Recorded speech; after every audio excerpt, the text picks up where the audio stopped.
오늘도 귀한 자리에 나오신 여러분을 주님의 이름으로 환영하고 축복합니다. 요한계시록 1장 3절에 보면 이 예언의 말씀을 읽는 자, 듣는 자, 그 가운데 기록된 것을 지키는 자는 뭐가 있다고요? 복이 있다고 그랬는데 오늘 이 자리가 복된 자리임을 믿습니다. 우리 옆에 분들에게 인사해 볼까요? 복된 자리에 잘 나오셨습니다. 한번 인사하시죠. 얼마나 피곤하세요? 오늘도 김장 담궜지 눈발에 막 어렵게 또 운전해서 이렇게 오셨는데 오늘 여러분들과 조금 간결하게 사도행전이거든요. 오늘은 그냥 그 자체가 사도행전이기 때문에 여러분들과 익숙한 말씀이기 때문에 제가 조금 제 개인적인 잡설이나 이런 내용들은 조금 제거하고 내용에 충실하게 조금 빨리 진행하도록 하겠습니다. 자, 오늘은 사도행전이고 다음 주면은 이제 신학과정까지가 맞춰지게 됩니다. 우리가 오늘 볼 내용은 예수 그리스도의 승천과 바울의 죽음까지 사도행전의 그 내용을 함께 볼 텐데 넘겨주시죠. PPT. 사도행전 1장 8절 말씀 여러분 그 교재에 나와 있는데요. 1장 8절 잘 아시죠? 자, 1장 8절 말씀만 한번 같이 읽어보겠습니다. 시작. 오직 성령이 너희에게 임하시면 너희가 권능을 받고 예루살렘과 온 유대와 사마리아와 땅끝까지 이르러 내 증인이 되리라 하시니라. 이게 사도행전의 핵심 구절이고 사도행전의 가장 중요한 메시지겠죠. 내용을 이제 오늘 여러분들과 사도행전 1장부터 28장까지 있는 내용을 다 볼 텐데 세 부분으로 나눠 볼게요. 1장부터 7장까지는 교회가 설립되는, 그러니까 사도행전 1장부터 7장까지는 저희 지금 주일날 몇 장 하는지 아세요? 몇 장에 몇 장? 저희 사도행전? 사도행전 하고 있나? 네, 하고 있습니다. 사도행전 지금 6장 하고 있는 거예요. 6장.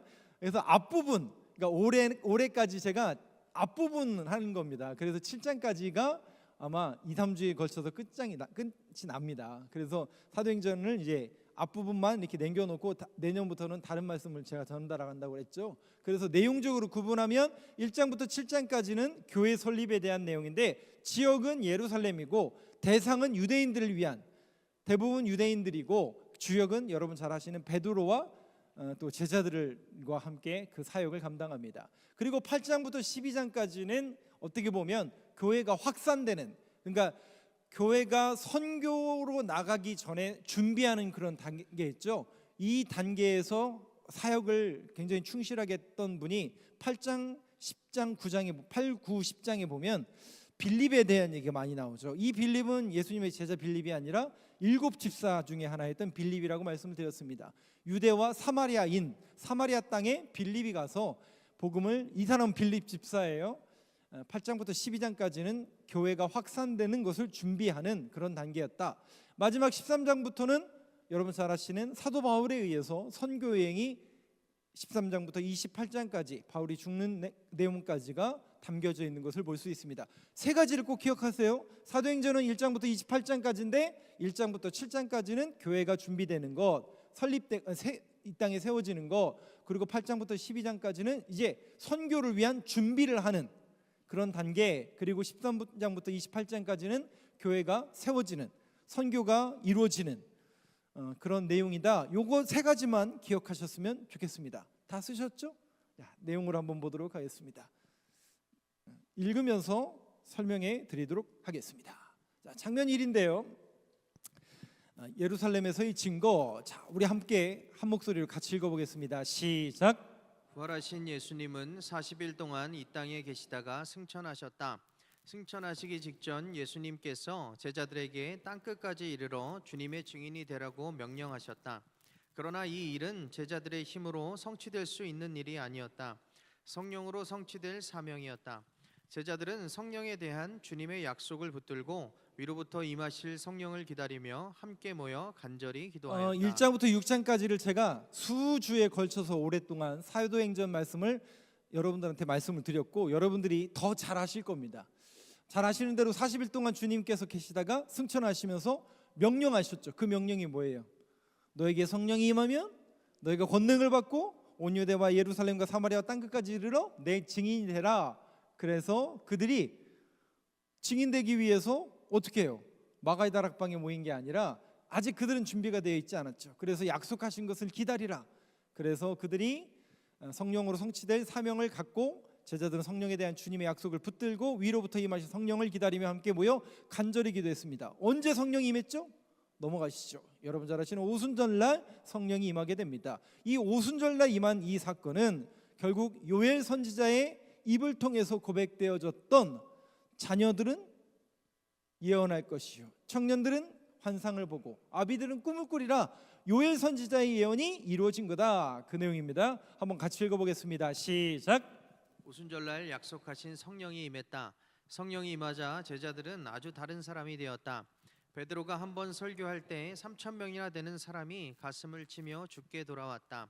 예수님의 이름으로 성전 미문에 장애인 거지를 일으킨 베드로의 설교를 듣고 장정만 5,000명이나 되는 사람이 믿게 된다.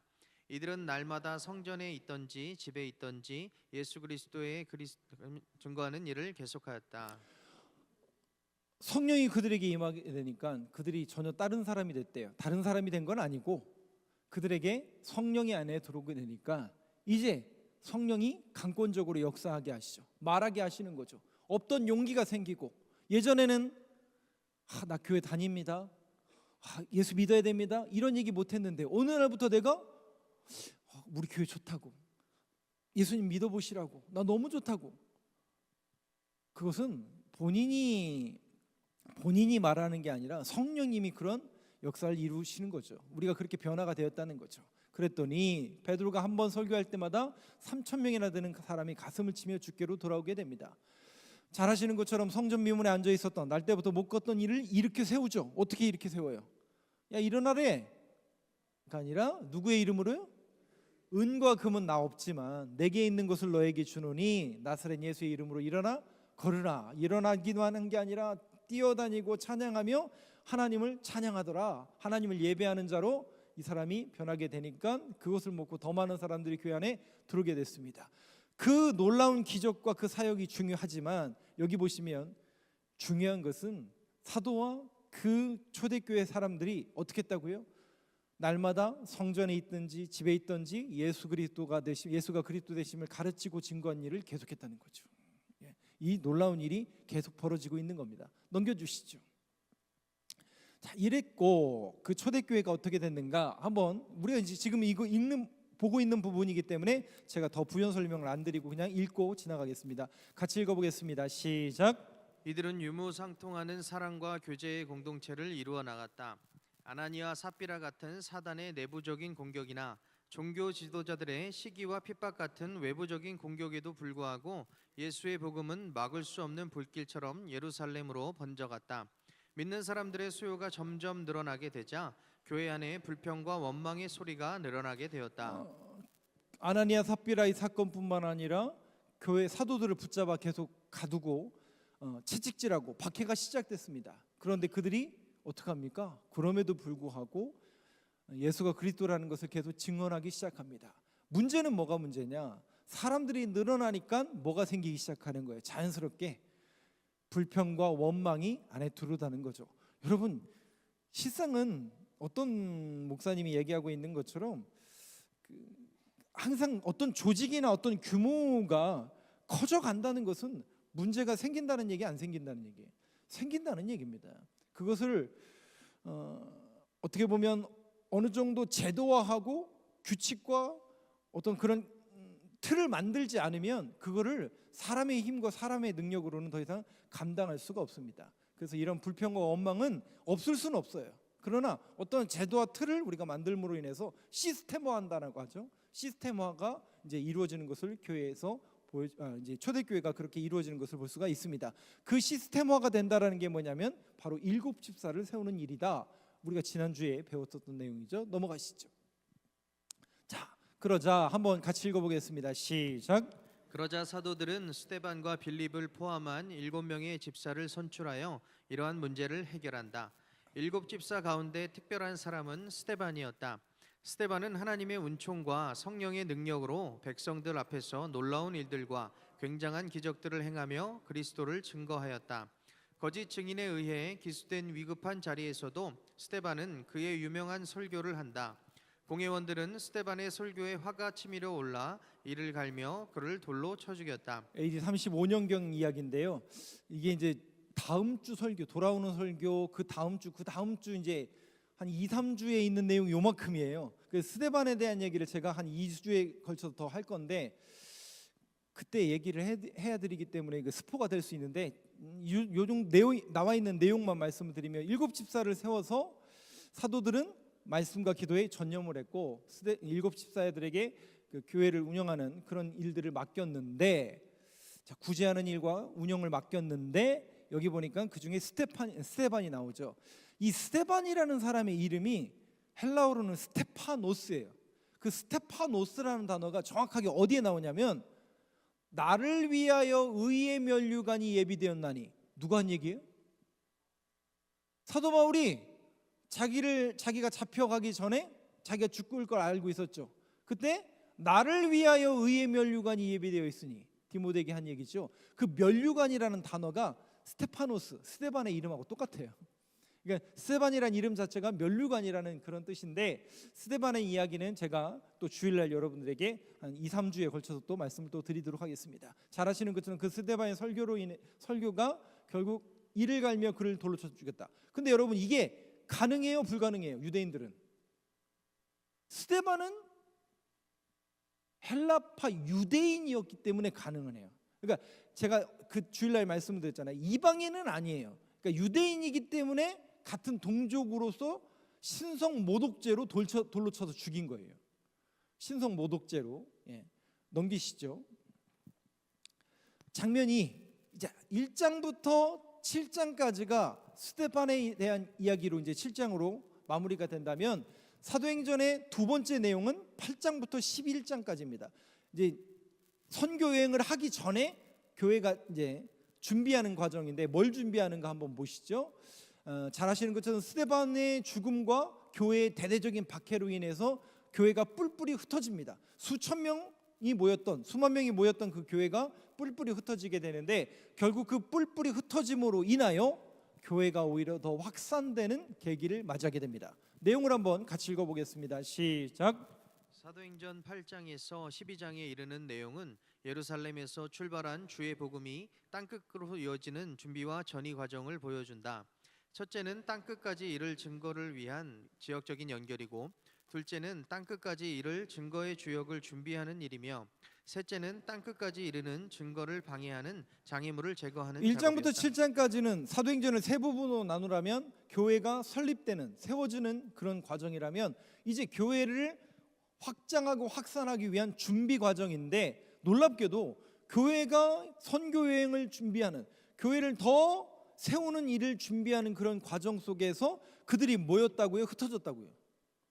오히려 더 흩어집니다. 박해로 인해서 오히려 흩어지게 됩니다.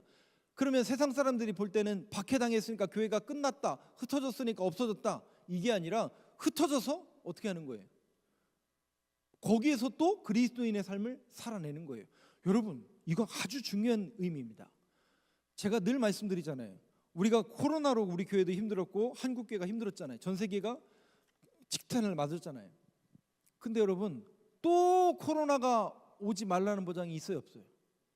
아니, 오히려 과학자들은 코로나가 아니라 코로나보다 더 증가한 전염병이 올 수도 있다라고 계속 얘기하잖아요.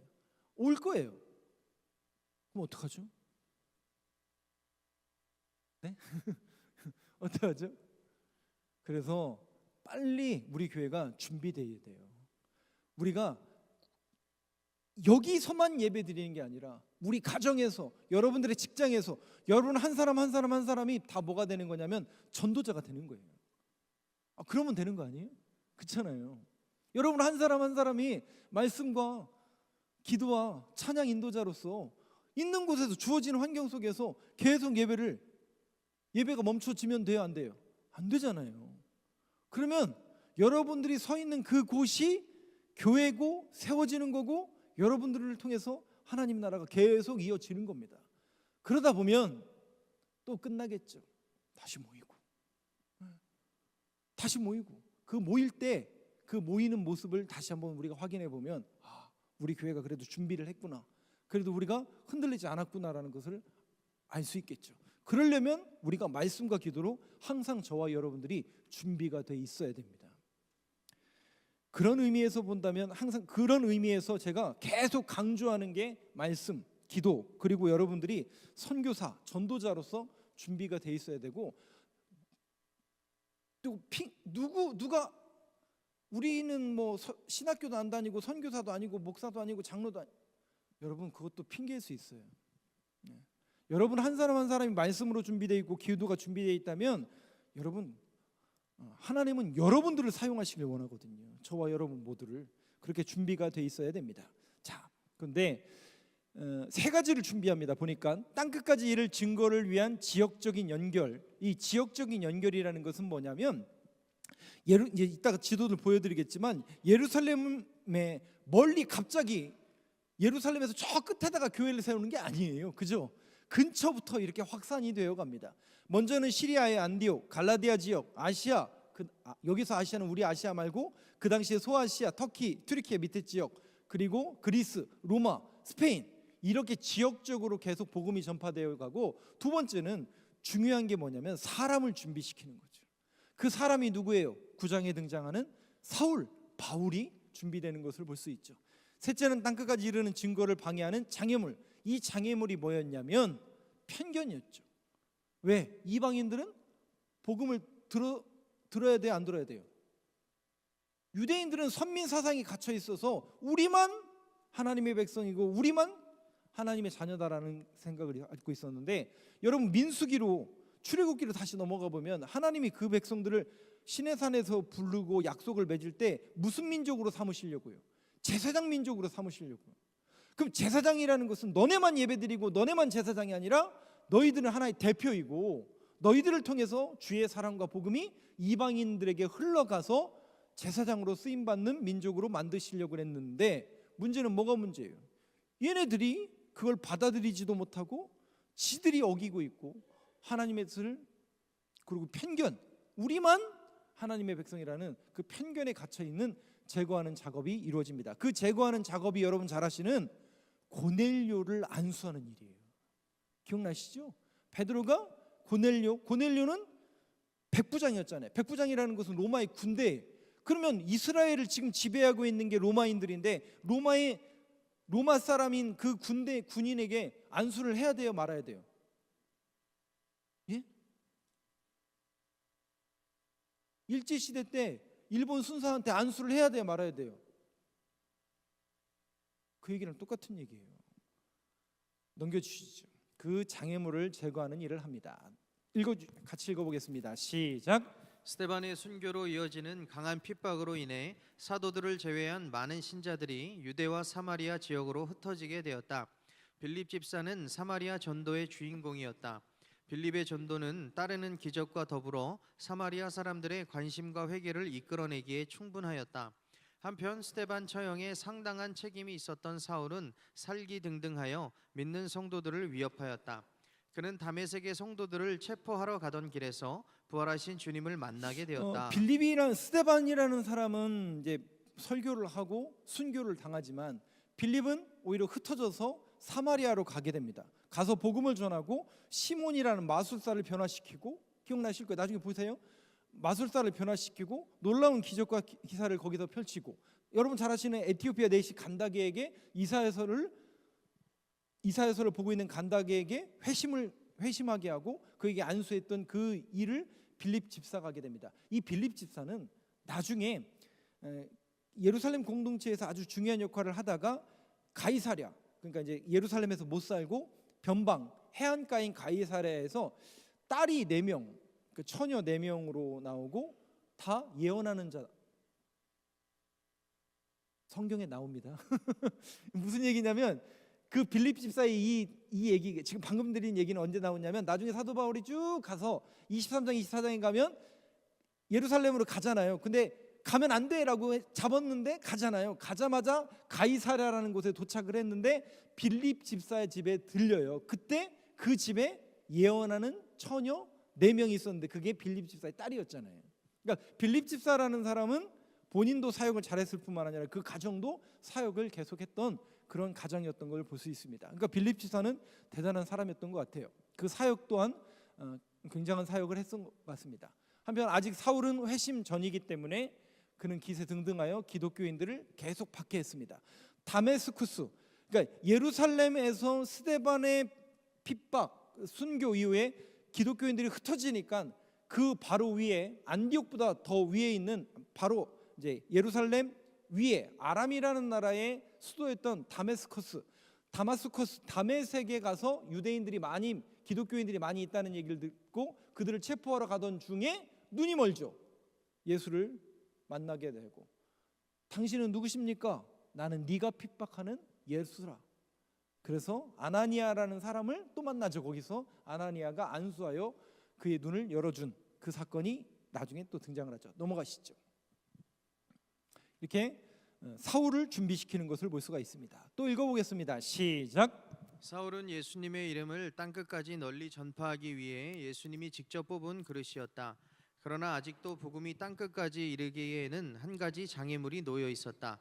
예루살렘 교회는 기둥 같은 지도자 베드로의 마음속에 있는 이방인에 대한 편견이었다.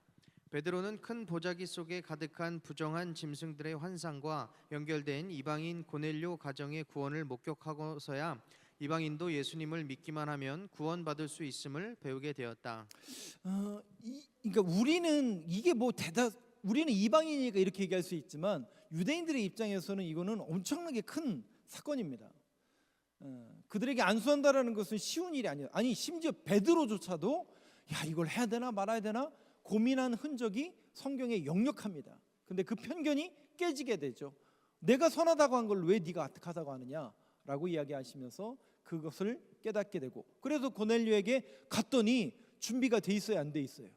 세상에 이미 고넬료는 유대인들에게 선한 사람으로 정평이 나 있고 그 가족이 다 안수받을 준비를 하고 있는 거예요. 야 하나님께서 이방인을 향한 하나님의 사랑이 있구나. 그것을 깨닫고 나서 그것을 전파하기 시작합니다. 넘어가시죠. 자 이제 선교 여행이 시작됩니다. 이제 12장부터는 사도 바울이 이제 13장부터는 사도 바울을 전도하게 되는데 여러분 오른쪽에 보시면 맨 오른쪽에 예루살렘은 여기 밑에가 있죠. 그리고 나서 쭉 올라가면 다메섹이라는데 분홍색 바로 위에 다메섹이라고 하는 곳이 저 지역입니다. 그리고 위에 보니까 수리아 분홍색 지역이 수리아라는 지역인데 저 위에 안디옥이라는 곳이 바로 여러분 우리가 알고 있는 그 안디옥 교회. 이 안디옥 교회에서 사도 바울과 바나바가 1차로 이 바나바는 원래 우리 거기 나오잖아요. 원래 이 선교 여행을 떠나기 전에 아나니아와 삽비라 사건 바로 전에 바나바가 자기의 가산을 팔아서 구제하는 일에 썼잖아요. 그러니까 이 사람도 집이 괜찮았던 것 같아요. 근데 그 성경에 보면 바나바의 원래 집이 어디냐면 저 구브로 섬이에요. 가운데 보면 분홍색 섬으로 돼 있잖아요. 저기가 키프로스 섬이라고 하고 구브로 섬인데 거기 살다가 명절날 아마도 예루살렘에 왔다가 복음을 듣게 되어서 교회 안으로 들어온 사람인 것 같은데 그 사람이 바나바가 오히려 저 안디옥 교회에 담임 목사를 하고 있었어요. 3년 동안. 근데 얼마나 그 안디옥 교회가 크게 성장을 했는지 선교사를 파송할 정도로. 근데 바나바가 담임 목사직을 내려놓고 직접 자기가 가는 겁니다. 실질적으로는 바울은 끌려간 거예요.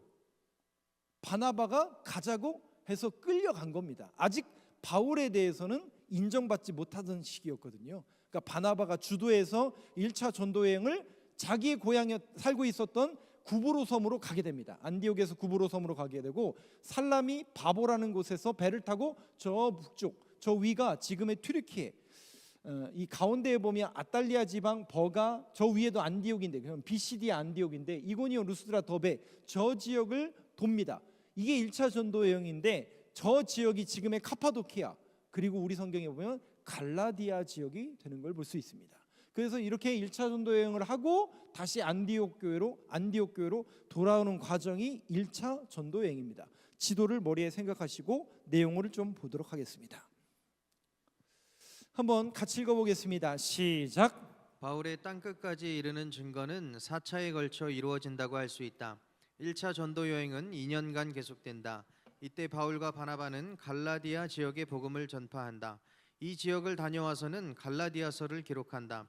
특히 바울이 이방인이건 유대인이건 예수 믿는 사람에게 주시는 차별 없는 은혜의 구원을 전하는 소식은 바리새파 출신 성도들에게는 충격적인 일이 아닐 수 없었다. 아까도 말씀드린 것처럼 구보로 섬을 갔다가 북쪽의 튀르키예, 지금 카파도키아, 더베, 루스드라, 이고니온, 비시디 안디옥 이 지역을 돌았죠. 거기가 갈라디아 지역입니다. 그래서 그 갈라디아 지역에게 복음을 전하고 거기에서 갔다 와서 갈라디아서를 쓰게 됩니다. 그러니까 갈라디아서는 여러분들이 생각하시는 것보다 굉장히 앞부분에 써집니다. 사도 바울이 쓴 성경이 로마서부터 사도행전 다음에 로마서, 고린도 전후, 뭐 에베소, 빌립보, 골로새 쭉 나가잖아요. 17권이 쭉 있는데 그 중에 거의 시기적으로 따지면 갈라디아서가 제일 먼저 썼다고 해도 과언이 아닙니다.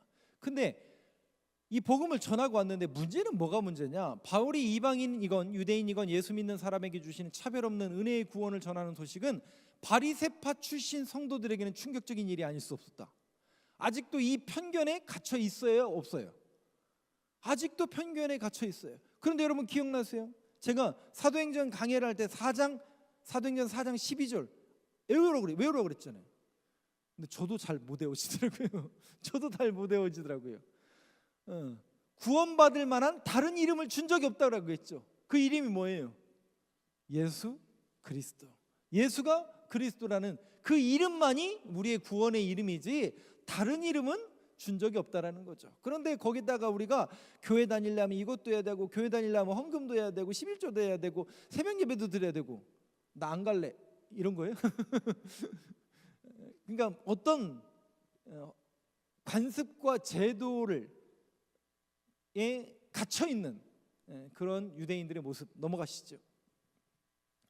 한번 같이 읽어보겠습니다. 시작. 이들은 이방인들이 구원받기 위해서는 할례를 행하고 율법을 지키게 해야 한다는 것이었다. 그래서 최초의 교회 회의인 예루살렘 공회가 열렸다. 공회에서 토론의 결론은 분명했다. 이방인이 예수님을 믿기만 하면 구원받는다. 이들은 이 길정을 문서화하여 이제 믿은 모든 이방인 성도들에게 보내기로 하였다. 네, 할례를 행하고 율법을 지키게 해야 한다는 것이다. 그러니까 본질에 대해서 집착을 해야 되는데, 제가 지난주에도 말씀드린 것처럼 그러니까 본질은 예수가 그리스도라는 것을 믿는 게 더 중요한데, 우리는 자꾸 그거를 믿기 위해서는 이것도 해야 되고 몇 번 지켜야 되고 이런 것들이 너무 이렇게 격가지가 너무 많이 들어온다는 것이죠. 그래서 뭐가 세워지냐면 예루살렘 공회가 열립니다. 이게 굉장히 중요해요. 제가 미리 말씀드려요. 이게 굉장히 중요해요. 예루살렘 공회가. 왜냐? 이거는 사도들과 초대교회의 최초의 결정이에요. 다시 말씀드려요. 최초의 결정이에요. 교회 안에 내규가 만들어졌고 그 내규를 결정하는 최초의 일이에요. 이전에는 예수님의 말씀이 기준이었고 예수님의 말씀대로 모든 걸 하려고 했는데, 이제 교회가 많아지고 사람들이 많아지고 제도와 관습과 시간이 지나다 보니까 더 많은 관습과 제도들이 교회 안에 물밀듯이 들어오죠. 그러면서 이 결정을 해야 되는 그런 상황이 연출이 됐고, 그 결정이 예루살렘 공회가 열리는 계기를 맞이하게 됩니다. 미리 스포해서 말씀을 드리지만, 제가 뭐 내년이 됐건 후년이 됐건 근래에 사도신경 강해를 할 거예요. 근데 제가 머뭇하는 이유가 있어요. 죄송해요. 사도신경 강해를 하려면 삼위일체 예수 하나님에 대해서 설명을 해야 돼요. 삼위일체 하나님은 그럼 누가 결정했어요? 예? 삼위일체 하나님은 누가 결정했어요? 성경에 기록되어 있죠. 근데 그것을 공회에서 결정을 합니다. 그래서 제가 말씀드리는 거예요. 그래서 이게, 그러면 목사님 이거 갖고 2000년 동안 지금도 시비가 있거든요. 아니 그거 목사님, 그거 사람들이 모여가지고 사람들이 결정한 걸 우리가 믿을 수 있습니까? 이렇게 반론을 2000년 동안 제기를 하고 있다니까요. 그래서 제가 이 부분에 대해서 심각한 내용들이 많기 때문에, 또 이걸 설명하다 보면 지금 이단들, 또 여러분들이 알고 있는 또 그런 것들. 그리고 어떤 분들은 이거 하다가 시험 들어가지고 결국 기독교라는 게 예수를 만들어내고 인간 예수를 신성화해가지고 예수를 신성화하는 뭐 가스라이팅 당해가지고 예수가 그러니까 인간이었고 젊은이였을 뿐인데 그 사람을 신격화한 거 아니냐, 이렇게 전락해버리는 사람도 있기 때문에 제가 대단히 조심스럽습니다.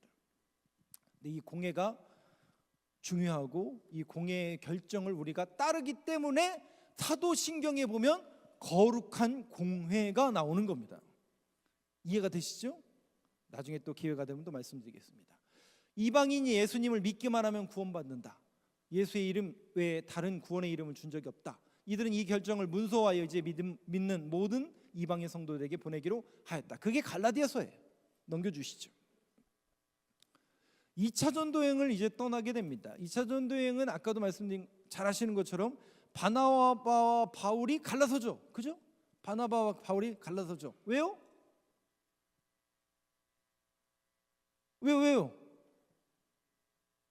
바나바가 또 누굴 데리고 가자고 그래요? 마가를 데리고 가자고 그랬잖아요. 마가 기억나시죠? 근데 마가가 어떻게 했다고요? 1차 전도여행을 갔다가 도망가서 힘들어서 왔어요. 나이가 어린 청년이었거든요, 마가가.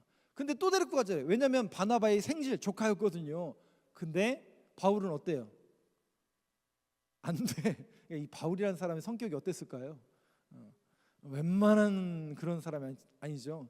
이제 피도 눈물도 없는 사람 같으니 막 이랬을 거예요. 그리고 바나바랑 헤어져서 바나바는 구브로로 마가를 데리고 가고 바울은 구브로 섬으로 안 가고 아까는 섬으로 갔잖아요. 안디옥에서 저 북쪽으로.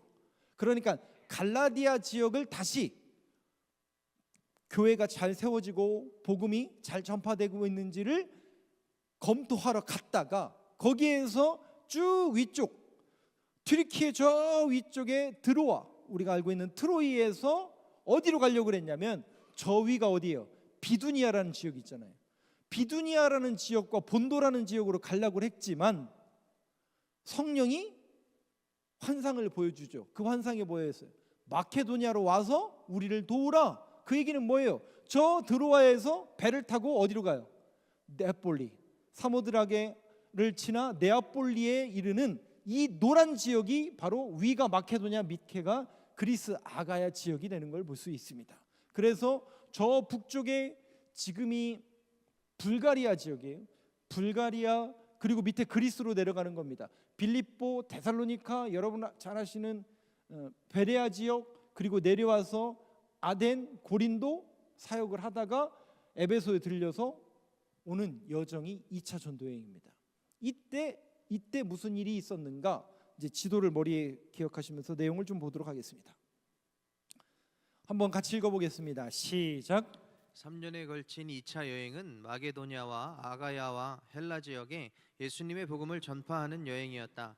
예루살렘 공회의 결정과 편지를 가지고 육로를 따라 갈라디아 지역의 형제들을 든든히 세우던 바울과 실라는 드로아에서 마게도냐의 부름을 받는다. 마게도냐의 첫성 빌립보에서는 자주장사 루디아와 점치던 여종 그리고 간수 가족들을 중심으로 한 교회가 설립된다. 마게도냐 지방의 수도 데살로니가에서는 3주간에 걸쳐 복음을 전했다. 네, 3년에 걸쳐서 2차 전도여행이 시작됩니다. 아까도 말씀드린 것처럼 바나바와 갈라지고에 나서 갈라디아 1차 전도여행지를 다시 순방을 하러 간 거예요. 잘 세워지고 있나? 그래서 그 지역에 갔다가 마케도니아, 아가야, 헬라, 그리스 지역에 복음을 전파하러 가게 되는 그런 과정을 겪게 됩니다. 아시는 것처럼 성령이 마케도니아로 도우라라고 해서 배를 타고 건너가게 됩니다. 이건 일정이 원래 없던 일이에요. 일정이 없던 일이지만 가게 되죠. 그래서 첫성이라고 나오는데 성경에 이것도 아마도 다음 개역 번역을 하면 아마 첫성이라는 단어 빠질 거예요. 여러분들이 영어 성경을 보면 첫성이 아니에요. 무슨 얘기냐면 빌립보가 큰 도시라는 얘기예요. 여기서 이제 첫성이라는 것은 큰 도시라는 얘기입니다. 빌립보서도 제가 내년에 강의를 할 거지만 빌립보라는 도시 자체가 큰 도시였습니다. 여기에 갔더니 원래 바로 소아시아 지역 튀르키예 두아디라시에 살던 자주 장사, 옷감 장사인 루디아를 만나게 되죠. 그래서 그 루디아의 집이 공장인 거예요. 염색 공장인 거예요. 그러면 작다는 얘기예요, 크다는 얘기예요? 잘 산다는 얘기, 못 산다는 얘기. 그 루디아라는 여인을 만나게 되고 그 도시에서 점치는 여종을 데리고 돈을 벌던 그 여종의 귀신을 쫓아내줘요, 안 쫓아내줘요? 쫓아내줬더니 온전해졌죠. 그랬더니 그 주인이 고소해버렸잖아요. 아니, 귀신 내쫓아다녔다고 고소하는 일이 이게 세상에 말이 돼요? 이게 그 일로 채찍당하고 감옥에 갇힙니다. 빌립보 감옥에 그래서 갇히는 거예요. 그죠? 아니, 좋은 일 했어요, 나쁜 일 했어요? 귀신 내쫓아졌죠. 복음 전했더니 감옥에 갇히더라. 아, 교회 다니고 귀신 내쫓으면 감옥 갇히는 거구나. 핍박당하고 박해를 받죠. 근데 여러분, 그 안에서도 바울과 실라가 뭐 했다고요? 야, 놀라운 일이죠. 그러니까 이게 우리가 신앙관이 제대로 갖춰져 있는 사람들은 이게 달라요. 어디에서 그걸 느낄 수 있냐면 그게 감사와 찬양이 나올 일이에요.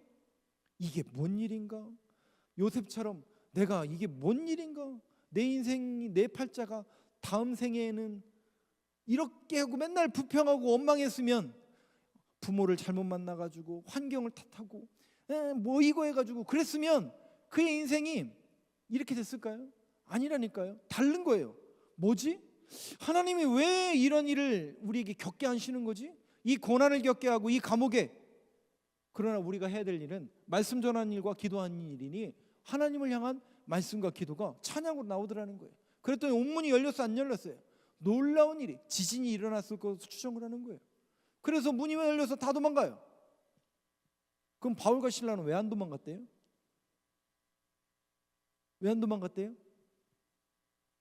도망가는 게 우선순위가 아니라 이 안에서 하나님께서 우리에게 왜 우리를 여기로 보내주시고 이 안에서 하나님의 뜻이 뭔가를 생각하는 사람들이기 때문에 도대체 이 일이 왜 일어나는가, 그리고 이 안에 우리는 어떤 일을 해야 되는가 봤더니 간수가 자결하려고 하는 거예요. 그죠? 그래서 어떻게 해요? 자결을 막죠. 그리고 그럼 우리가 어떻게 구원을 얻을 수 있습니까? 너와 내 집이 주 예수를 믿으라. 그리하면 구원을 얻으리라. 그래야 간수가 세례받고 그 가족이 구원받는 놀라운 역사가 일어나잖아요. 그러니 빌립보 교회가 이런 사람들이 주축이 돼서 교회가 든든하게 세워지죠. 그래서 나중에 이 빌립보 교회는 사도 바울이 전도하는 데마다 뭘 보내주냐면 계속 선교헌금을 보내줘요. 그래서 사도 바울이 나중에 감옥에 갇혔을 때 빌립보서를 쓰면서 뭐라고 쓰느냐? 고맙다. 너희들을 생각할 때마다 기쁨이 난다. 힘을 얻는다. 여러분, 우리가 어떤 사람으로 기억이 돼야 되고 우리가 신앙생활을 하면서 어떤 교회로 기억이 돼야 될까? 하나님의 기쁨이 돼야 되지 않을까요? 하나님의 기쁨을 이루는 그런 인생과 삶과 교회가 되어야 되지 않을까요? 그러려면 항상 하나님의 뜻이 무엇인지, 하나님께서 뭘 기뻐하시는지 이 빌립보 교회처럼 또 이 사도와 바울과 실라와 같은 그 신앙 고백이 늘 있어야 된다는 것이겠죠. 그리고 나서 가는 곳이 3주 복음을 전에다가 쫓겨난 데살로니가죠. 그 다음을 한번 볼까요? 한번 같이 읽어보겠습니다. 시작. 예수님을 통한 구원의 복음을 전할 때 많은 사람들과 헬라 사람, 귀부인들까지 예수님을 믿게 되었다. 그러나 유대인들이 심각한 반대 때문에 이들을 갓 믿은 초신자들을 놓아둔 채 베레아로 떠나야만 했다. 훗날 아기를 떼어놓고 떠난 엄마 심정 같았던 바울은 오히려 이들이 온 아가야와 마게도냐까지 모든 성도들의 귀감이 될 삶을 산다는 보고로 큰 격려를 받는다. 그래서 쓴 편지가 데살로니가 전서와 후서이다. 그 후 베레아와 아덴, 고린도를 방문하여 복음을 전한다. 목사님, 저 PPT를 아까 그 지도 2차 전도여행 지도를 한번 보여주세요.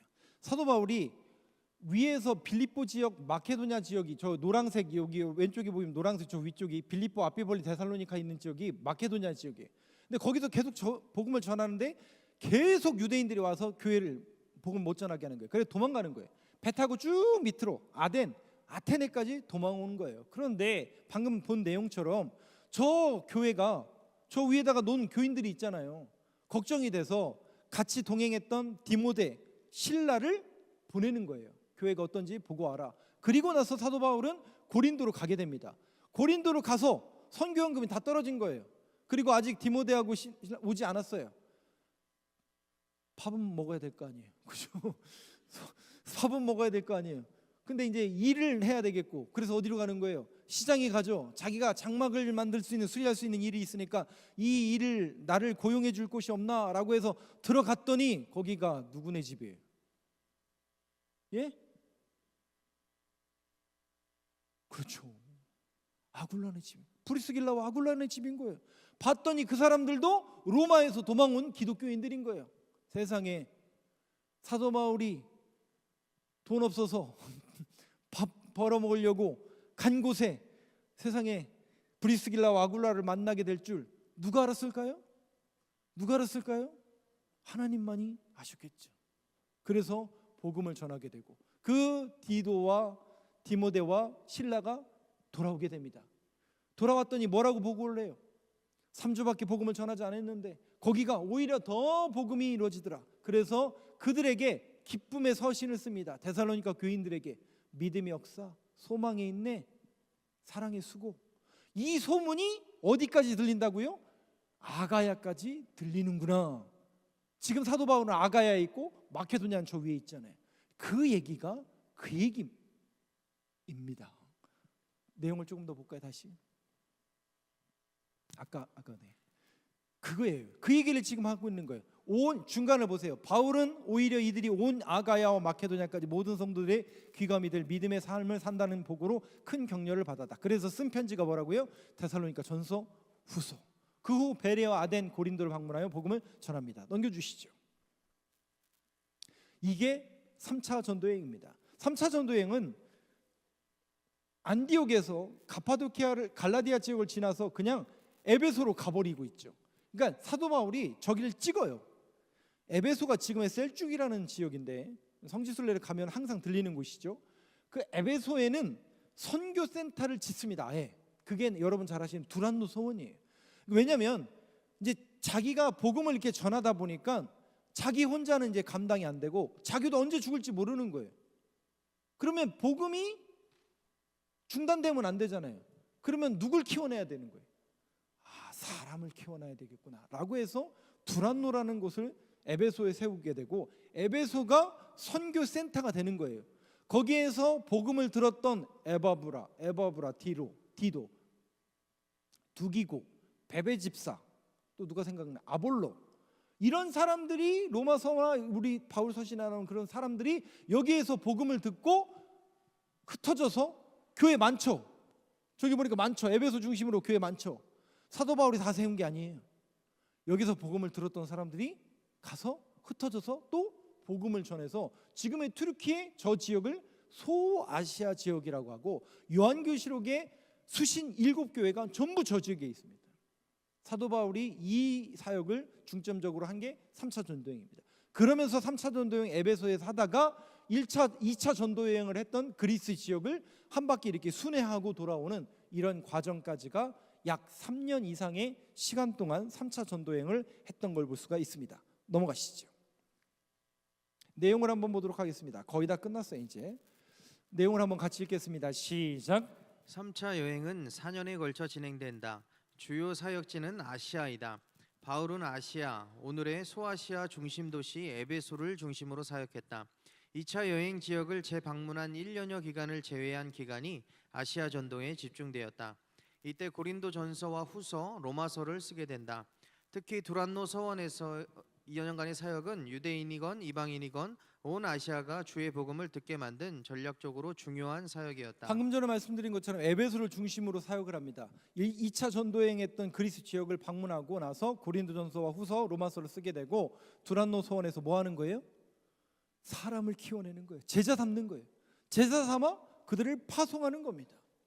그러니까 여러분 교회의 사명은 제자 삼아 그들을 파송하는 일입니다. 복음이 확장되는 거죠. 이 일을 사도 바울이 3차 전도여행 가운데 중요한 사역으로 감당합니다. 이게 에베소 교회에서 이루어졌던 일이죠. 넘어가시죠. 한번 같이 읽겠습니다. 이제 사도 바울이 잡히게 되는 거죠. 같이 읽어보겠습니다. 시작. 나아가 에베소에서의 사역은 복음의 능력이 온 사회를 흔드는 능력 있는 사역이기도 했다. 4차 여행은 5년에 걸쳐 이루어진다. 바울은 유대인들의 심각한 핍박과 반대 때문에 고난받을 것을 뻔히 알면서도 예루살렘으로 올라간다. 그는 곧 유대인들의 고소로 체포되었고 재판을 받는다. 바울은 노예 근성이 충만한 벨릭스에게 재판을 받는다. 벨릭스 총독은 혹시 돈이라도 뜯을까 하여 2년간이나 바울을 구류하여 둔다. 여기 위에 보니까 나아가 에베소의 사역은 복음의 능력이 온 사회를 흔드는 능력 있는 사역이기도 했다. 무슨 얘기냐면 사도 바울이 혼자 전도 여행했던 것보다 이 2년간 두란노 사원에서 사람들을 길러냈더니 더 많은 교회가 세워지더라는 얘기예요. 그러니까 사람을 키워내는 일이 여러분 이렇게 중요한 겁니다. 4차 여행은 전도 여행이라고 할 수 있을지 모르지만 로마로 가는 여행입니다. 5년에 걸쳐서 이루어지게 되는데 바울은 유대인들의 심각한 핍박과 박해 때문에 반대 때문에 고난받을 것을 뻔히 알면서도 예루살렘으로 올라갑니다. 야, 너 예루살렘으로 가면 안 된다니까. 왜요? 먹지도 않고 마시지도 않고 바울을 잡아 죽일 때까지 40명의 결사대가 이루어졌다니까요. 그 정도로 사도 바울을 박해하는 사람들이 있었는데 결국 유대인들에게 고소로 체포가 됩니다. 재판을 받게 됩니다. 그런데 사도 바울은 앞에 스데반 예수님하고는 다르죠. 왜요? 그죠? 로마 시민권자이기 때문에 로마 시민권에 아주 효험을 본다고 해야 되나요? 예. 우리나라 비자나 우리나라 여권 파워가 있는 것처럼 로마 시민권이 그를 결국 재판에, 그러니까 즉결 심판을 못하는 거예요. 스데반은 신성 모독죄로 유대인이라는 이유만으로 돌에 쳐서 죽일 수 있었지만 로마인이기 때문에 사도 바울은 그렇게 할 수가 없는 거예요. 이해가 되시죠?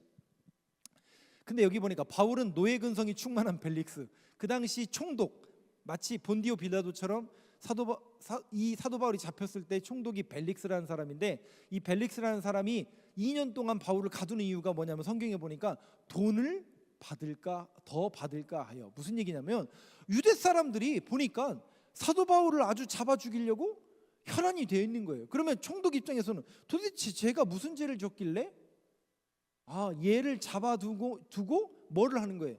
소위 말해서 딜을 한 거예요. 그죠? 무슨 말인지 아시겠죠? 네, 이런 거예요.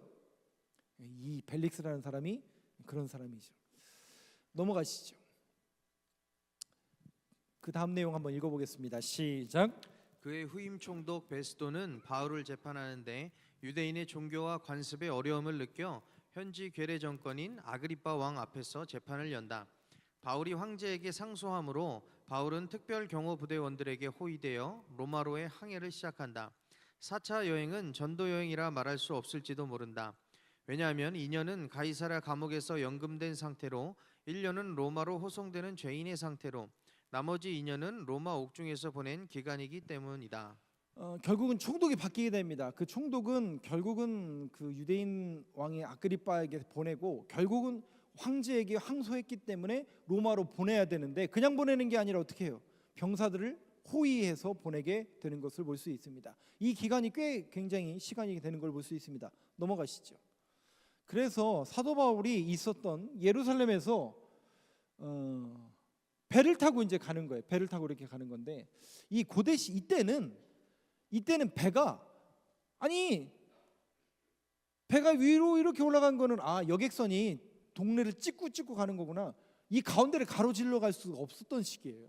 이 당시에는 나침반이 없기 때문에 해안선을 따라서 이렇게 올라가는 거예요. 배가 해안선을 따라서 불빛 보고 올라가는 거예요. 아니면 별 보고 불빛 보고 올라가다가 그레데라는 섬에 이르러서 여기에서 이제 멜리데 섬까지는 이제 직선으로 가야 되는데 이때 광풍을 만나죠. 무슨 광풍이죠? 그 광풍이 유라굴로라는 광풍을 만나게 되고 파산되죠. 파산되다가 결국 멜리데 섬에 파산합니다. 저 멜리데 섬이 유럽인들에게 가장 가고 싶어하는 휴양지인 몰타 섬입니다. 가보신 분 없으세요? 우리 몰타 섬인데 저기가 몰타 섬이고 그 위에 바로 이제 몰타 섬에서 다시 배를 타고 시칠리아를 지나서 저 위에 있는 이탈리아 밑에 로마에 이르게 되는 여정이 사도 바울의 여정입니다. 가택연금 아직 상소를 했기 때문에 재판을 받는 그런 과정 속에 2년 동안 있었고 이때 썼던 옥중 서신이라고 불리는 에베소, 빌립보, 골로새서, 빌레몬서가 이때 등장하는 것을 볼 수 있습니다. 넘어가시죠. 저런 과정이다. 한번 같이 읽겠습니다. 시작. 그러나 전도 여행이라고 불러도 틀리지 않는 이유는 로마 옥중, 정확히 말하자면 로마에서의 재판을 기다리는 가택연금 상태에서의 전도는 로마 황제 근위대 및 황실 깊숙이 주의 복음을 퍼뜨린 결정적인 전도의 기회가 되었기 때문이다. 이 옥중에서 바울은 소위 옥중서신으로 구분되는 에베소서, 골로새서, 빌립보서, 빌레몬서를 기록한다. 오히려 사도 바울이 가택연금 당했는데 그 안에 이미 로마라는 도시에는 교회가 있었어요, 없었어요? 이미 자생적으로 로마 교회가 꽤 큰 규모로 이루어져 있었어요. 근데 사도 바울이 가택연금 당했다는 이야기를 들었을 때 사도 바울은 못 도망가지만 거기에 있을 수밖에 없지만 사람들은 드나들 수 있거든요. 그러면 기독교인들이 많이 드나들었을까 안 드나들었을까요? 야, 사도 바울 선생님 왔대, 복음을 들으려고 하고 많이 교류를 하는 거죠. 그러면서 오히려 더 전도의 기회가 늘어나는 거죠. 그래서 로마 교회가 더 든든하게 세워지게 되고, 이 계기를 통해서 사도 바울이 우리가 이제 모르지만 우리 성경에는 기록이 되어 있지 않지만 풀려납니다. 2년 동안 또 풀려나는데 이때 로마 교회가 선교연금을 주었기 때문에 사도 바울이 땅끝 어디예요?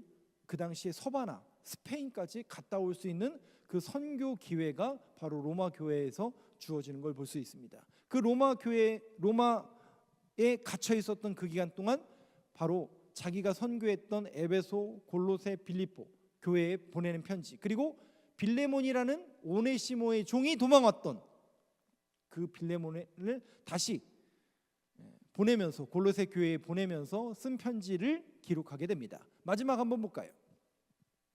같이 한번 읽어보겠습니다. 시작. 약 2년 후 바울은 석방이 되고 그가 그처럼 보고 싶었던 땅끝 스페인까지 이르러 주의 복음을 전하게 된다. 이 석방 기간 동안 소위 목회서신으로 불리는 디모데전서와 디도서를 기록한다. 얼마 후 로마의 원인모를 대화재가 일어나자 네로는 자신에게 집중된 방화 의혹을 피하기 위한 희생양으로 그리스도인들을 지목한다. 네, 그렇게 해서 갔다 왔지만 결국 붙잡히게 되고 그 기간 동안 아마도 풀려났던 기간 동안 디모데전서와 디도서 썼다가 결국 대화재의 원인으로 바울, 베드로가 아마도 붙잡혀서 순교를 당했을 것으로 추정합니다.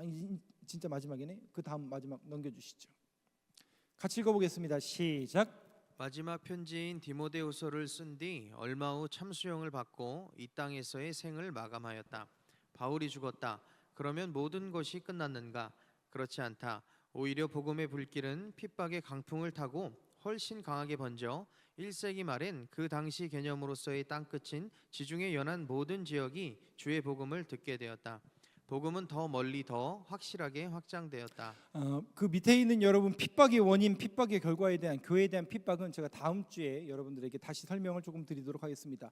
이 내용에 있는 것처럼 결국 사도 바울은 멈췄지만, 생은 마감이 됐지만 복음은 끝나던가요? 끝나지 않습니다. 그 복음의 불길은 계속 이어져서 2000년 후인 이 땅에 그 복음의 불길이 이루어져서 우리 교회를 하나님께 세우신 것이겠죠.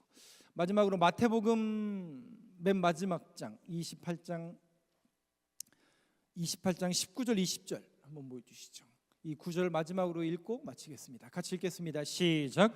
그러므로 너희는 가서 모든 민족을 제자로 삼아 아버지와 아들과 성령의 이름으로 세례를 베풀고 내가 너희에게 분무한 모든 것을 가르쳐 지키게 하라. 볼지어다 내가 세상 끝날까지 너희와 항상 함께 있으리라 하시니라. 교회의 본질은 이겁니다. 이 땅에 교회를 세운 이유는 이것 때문입니다. 그런데 그 교회가 세워지길 원한다고요? 박해한다고요? 세상은 싫어한다고요? 그러나 하나님이 항상 함께 있으리라 하시니라. 오늘도 저와 여러분들이 다시 한번 기뻐하며 웃고 신앙인으로서 묵묵히 살아갈 수 있는 이유는 그 하나님이 항상 함께 있으리라, 이 약속하신 말씀 붙들고 나아가기 때문인 줄로 믿습니다.